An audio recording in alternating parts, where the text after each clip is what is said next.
계속되는 이 사울 왕의 괴롭힘과 이 죽음의 위협 속에서 다윗은 많이 지쳐 있었습니다. 사울 왕을 피해 도피 생활하는 이 다윗의 삶을 보았을 때 골리앗과의 전쟁에서 만군의 여호와의 이름으로 나아갔던 그런 다윗과는 사뭇 다른 모습을 보입니다. 그는 먼저 이 노브로 가서 제사장 이 아히멜렉을 만났습니다. 군대를 거느리지 않고 갔던 이 다윗 일행을 불안해하는 이 아히멜렉에게 거짓말하며 비밀 임무를 수행하고 있다고 이야기합니다. 그리고 이 골리앗의 칼과 음식을 제공받고 돛을 떠나 이 블레셋 땅 가드로 갑니다. 하나님의 사람으로 기름 부은 자가 이방 땅 이 블레셋으로 망명하기 위해 갔습니다. 이 가드는 이 골리앗의 고향이기도 한 곳이라 이 골리앗의 칼을 들고 갔을 때 그를 반기며 환영할 것이라고 다윗은 생각했던 것입니다. 그러나 아기스 왕의 신하들은 다윗을 경계하였고 상황이 위급해지자 다윗은 이 미치광이 행세를 하며 간신히 죽음을 모면하고 다시 도망하여 이 아둘람 굴에 이르게 됩니다.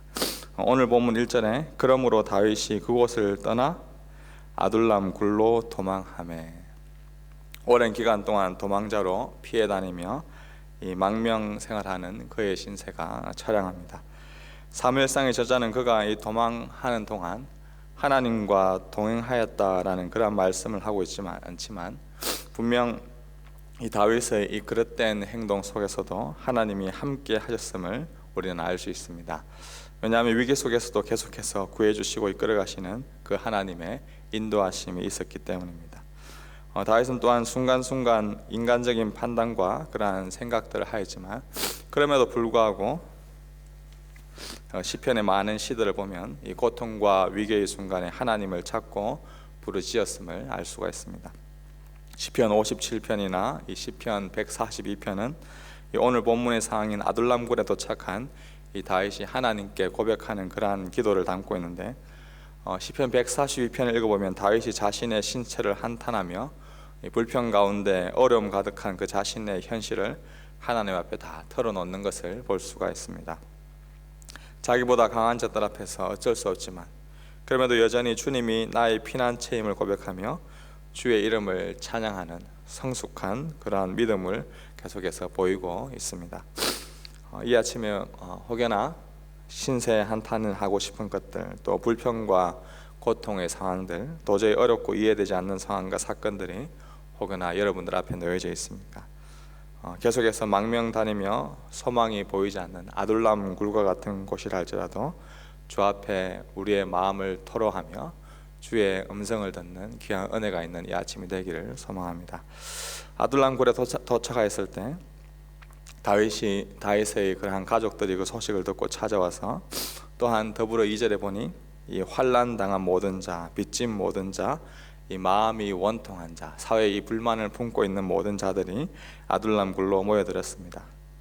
어찌 보면 이들은 별 볼 일 없는 그러한 사람들입니다. 사회적 약자이고 패배자이고 사회에 불만을 품으며 항상 비판하는 그러한 자들이었습니다.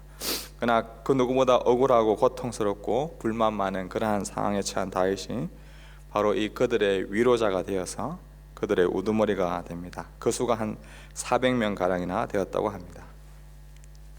이들은 나중에 다윗의 귀한 동력자들이 됩니다. 하나님께서 이 다윗의 기도를 들으시고 고통 가운데 있는 그에게 필요한 사람을 보내주시고 그들을 위로하게 하고 또한 자기도 위로를 받게 됩니다.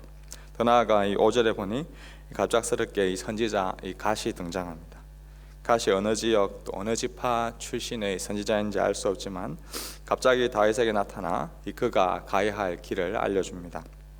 다윗이 잠시 자신의 그 정체성을 잃어버리고 이방 땅에 이 망명하려 했었고 또 이방 땅에 계속해서 지내고 있자 하나님은 이 선지자 갓을 보내 이 요새가 아니라 다시 유다 땅으로 들어가라라고 말씀하고 있습니다. 이 4절에 나오는 이 다윗이 머물고 있는 이 요새가 어딘지 정확히 알 수는 없지만 분명 이 사울을 피해 거하기에는 이 좋은 장소였던 것 같습니다. 그러나 하나님은 이 선지자 갓을 보내 다시 유다 땅으로 들어가도록 하십니다. 종종 우리는 이 보이는 요새가 우리가 생각하기에 이곳은 참 안전한 곳이다, 요새다라고 생각할 수 있지만 오히려 하나님이 함께 하시고 그분이 가라고 하시는 그곳이 바로 요새임을 우리는 기억해야 합니다. 하나님이 말씀하신 그곳이 가장 안전한 곳이기 때문입니다. 6절 이하는 하나님께서 세우신 이 왕으로서의 사명을 잃어버리고 이 다윗 주기에 몰두한 이 사울 왕의 이야기가 계속해서 나옵니다. 사울은 신하들을 꾸짖으면서 8절에 보니 내게 고발하는 자가 하나도 없고 나를 위해 슬퍼하는 자가 하나도 없다라고 말합니다. 그리고 자신의 아들 요나단이 신하들을 선동하여서 자신을 공격하고 지금 치려고 오고 있다라고 전혀 있지도 않은 그러한 말들을 꺼내며 모함합니다. 이 헛된 망상에 빠져 살아가는 이 사울의 모습을 볼 수가 있습니다. 여기 내게 고발하는 자가 하나도 없다라는 이 단어를, 이 문장을 직역하여 보면 내 귀를 열어주는 자가 하나도 없다라는 말인데, 이 표현은 하나님의 계시를 드러낼 때 종종 사용하는 그런 표현입니다. 다윗에게는 선지자를 통해 하나님께서 그의 귀를 열어 말씀하여 주시지만 사울에게는 전혀 말씀하지 않으시고 그에게는 정말 열어주는 자가 없이 닫혀 있었습니다. 사울이 듣는 말은 하나님의 말씀이 아니라 그저 그 옆에 있는 간신배나 기회주의자들이 그의 길을 열어서 그러한 자들이 가득하였고 결국 그의 삶은 비극으로 치닫게 되었습니다. 도망자 다윗이나 사실 그를 죽이려는 이 사울이나 악한 정도가 다를 뿐이지 이 사람에게는 선한 것이 하나도 없음을 말씀을 계속해서 묵상하며 조금씩 보게 됩니다.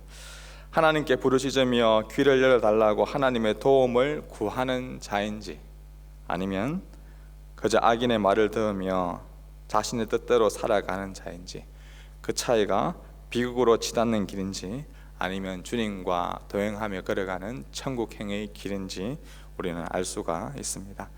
어떤 상황 속에서도 하나님의 인도하심을 믿으며 여전히 나의 피난처여 요새 되시는 하나님께 모든 것을 간구하고 아뢰는 자인지, 아니면 주위 사람들의 아청과 주위 사람들의 말을 들으며 그들의 말대로 살아가는 자인지, 우리도 오늘날에 두 부류의 사람이 있습니다. 주께서 길을 열어 말씀하실 때 주님, 제가 순종하며 살아가겠습니다. 내가 생각하는 요새와 내가 생각하는 피난처가 아니라 주님이 말씀하시는 그곳으로 다시 걸어가며 십자가의 길을 걸어가겠습니다 라고 고백하는 그러한 자와, 여전히 세상의 것에 세상 사람들의 말에 따르는 그러한 사람, 오늘 아침에 우리는 무엇을 선택해야 될지 다시 한 번 더 생각하는 그런 시간이 되었으면 좋겠습니다. 무엇보다 우리에게 길을 열어주시고 우리에게 말씀하시는 그분의 음성을 듣고 그분 앞에 우리의 모든 것을 토하며 나아가는 이 아침이 되기를 주님의 이름으로 축복합니다.